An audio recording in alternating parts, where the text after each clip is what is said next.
Zifuatazo ni njia za kudumu katika wokovu. Njia ya kwanza ni neno la Mungu. Kwa nini tunasema neno la Mungu? Katika kitabu cha Timotheo wa pili 3:16 na 17 inasema, kila andiko lenye pumzi ya Mungu lafaa kwa mafundisho, kwa kuwaonya watu makosa yao, na kwa kuwaongoza na kwa kuadhibisha katika haki, ili mtu wa Mungu awe kamili, amekamilishwa, apate kutenda kila jambo lililo jema. Hapa tunaona kwamba maandiko matakatifu yanatuongoza sisi ili tutende mambo yaliyo mema, tuachane na dhambi. Ndiyo lengo kuu la maandiko matakatifu na vitabu vyote vilivyoko ndani ya Biblia ambavyo viliandikwa ili sisi wanadamu tupate kujifunza na tuweze kuacha dhambi ili tuweze kufaa katika uzima wa milele. Lakini pia kitabu cha Warumi 15:4 inasema, kwa kuwa yote yaliyotanguliwa kuandikwa yaliandikwa ili kutufundisha sisi. Kumbe mambo yote ambayo yameandikwa ili sisi tujifunze, na kama yaliandikwa yaliyo mabaya kama wakina Farao, tunajifunza ili tusirudie kama wao.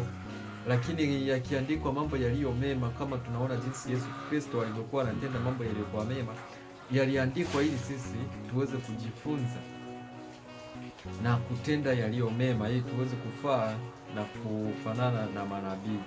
Lakini pia njia ya pili ni njia ya Roho Mtakatifu. Kwa nini nasema Roho Mtakatifu ni njia inayotudumisha sisi katika wokovu? Kitabu cha Wagalatia sura ya 5 mstari wa 16 na 17 inasema, basi nasema enendeni kwa Roho, wala hamtatimiza kamwe tamaa zote za mwili. Kwamba ukienda tenda mambo yako kwa Roho Mtakatifu, na Roho Mtakatifu akikujalia tenda mema, utotimiza tamaa za mwili. Mwili una tamaa gani? Uzinzi, uasherati, tamaa, misisimko. Hiyo yote ndio vitu ambavyo vinasababishwa na mwili. Lakini ukienda kwa Roho, hayo yote utayaona kama hayafai na utaweza kuachana nayo. Lakini pia tunapata uzoefu mkubwa tunaposoma kitabu cha Yohana Mtakatifu sura ya 14 kuanzia mstari wa 15 mpaka 28. Tunaona jinsi Yesu Kristo alivyokuwa anaelezea habari za Roho Mtakatifu mpaka wanafunzi wake wanashangaa. Utaweza kusoma wewe mwenyewe hapo. Lakini pia njia ya tatu ya kudumu katika wokovu ni njia ya maombi. Sisi wanadamu tunatakiwa tuombe sana. Tuombe sana kwa namna gani? Kwa sababu gani tunatakiwa tuombe sana? Tunaomba ili kuzishinda njia zote za adui mwovu anazozitumia ili kutuangamiza. Nia ya adui ni kutuangamiza sisi, na sisi kwa njia ya maombi tutaweza kumshinda na hataweza kushinda kamwe. Kitabu cha Luka 18:1 tunapata uzoefu mkubwa. Anasema hivi, Yesu Kristo anasema, akawaambia mfano ya kwamba imewapasa kumwomba Mungu siku zote, wala msikate tamaa. Kwa hiyo ndugu yangu unayenisikiliza, usije ukakata tamaa katika kumwomba Bwana Mungu. Lakini pia Wakolosai 4:2 inasema, dumuni sana katika kuomba, mkikesha katika kuomba na kushukuru. Tukeshe tukiomba na kufanyaje? Na kumshukuru Mungu.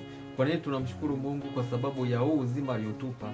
Hii ni neema kubwa sana, tunatakiwa tumshukuru, anahitaji shukrani. Lakini pia na maisha haya na kutuleta sisi katika wakati huu ni mpango wa Mungu. Hakuna mtu alipanga kuzaliwa, lakini Mungu ndiye akakupanga na akakuleta katika wakati huu wa kipindi hiki cha miaka ya 2000, kipindi cha mwisho. Umeweza kushinda na ukidumu katika maombi utaweza kufanyaje? Kufanikiwa na kupata uzima wa milele hatimaye. Lakini pia njia ya 4 ni kusanyiko. Kwa nini tunasema kusanyiko ni njia inayotudumisha katika wokovu? Tunasema hivyo kwa sababu gani? Tusome kwanza kitabu cha Waibrania 10:25 inasema, wala tusiache kukusanyika pamoja kama ilivyo desturi ya wengine, bali tuonyane na kuzidi kufanya hivyo, kwa kadri muonavyo kuwa siku ile inakaribia. Siku gani inakaribia?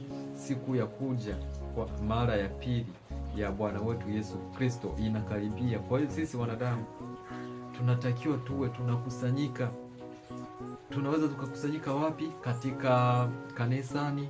Tunaweza tukakusanyika wapi?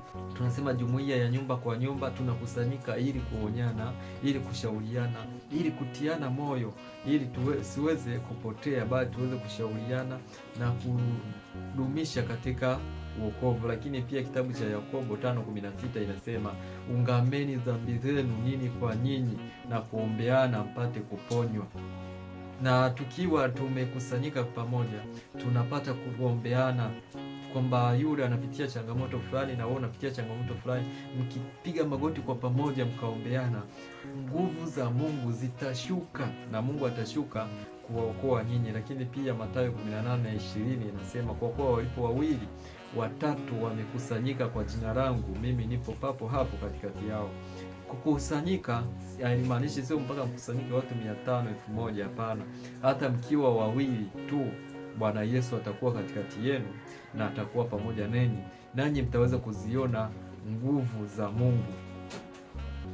Barikiwa sana mtu wa Mungu. Na kama kuna njia nyingine ambazo zinaweza kutudumisha sisi wanadamu katika wokovu, naomba uweke hapo kwenye comment tuweze kujifunza pia na sisi tuweze kujifunza. Karibu sana, tuendelee kujifunza maandiko matakatifu, na hii ni channel ya Jua Kweli ya Biblia Ministry. Kwa YouTube unatupata pamoja na TikTok, natumia jina la Evangelist Jonas. Barikiwa sana.